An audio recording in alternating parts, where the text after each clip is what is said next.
بنا به اطلاع دریافتی، جلالالدین محمودوف یکی از سابقتوران و عضو سابق ریاست حزب فعلا در تاجیکستان ممنوع نهضت اسلامی به 8 سال و 8 ماه زندان محکوم شده است.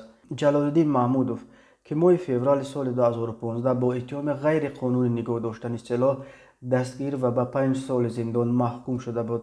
ماه اپریل سال 2019 بر اساس قانون عفو آزاد شده بود. او را روز 3 آگوست سال جاری از خانه‌اش در اصفهان دستگیر کردند. با چه جرم محکوم شدن او معلوم نیست، ولی به گفته منبع پایگاه خبری بامداد، حکم جلالالدین محمودوف را اخیراً یک دادگاه در دوشنبه صادر کرده است. بنا به اطلاع رادیو آزادی، دادگاه نهایی اسماعیل سامانی روز 18 دکامبر اسرارالدین رازقوف پسر زبیدالله رازق، یکی از رهبران زندانی حزب نهضت اسلامی تاجیکستان را با جرم همکاری با این حزب ممنوع به 5 سال زندان محکوم کرده و 2 نفر دیگر را 6 سالی حکم زندان داده است. معلوم نیست که پرونده جلالالدین محمودوف همراه با اسرارالدین رازقوف بررسی شده است یا علیحده.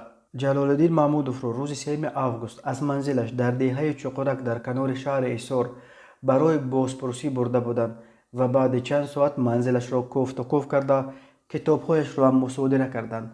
سبب بازداشت عضو سابق ریاست حزب نهضت اسلامی تاجیکستان اعلان نشده بود و در طول 4.5 ماهی که از بازداشت او میگذرد تفصیلات درباره پرونده او از جانب مقامات داده نشد.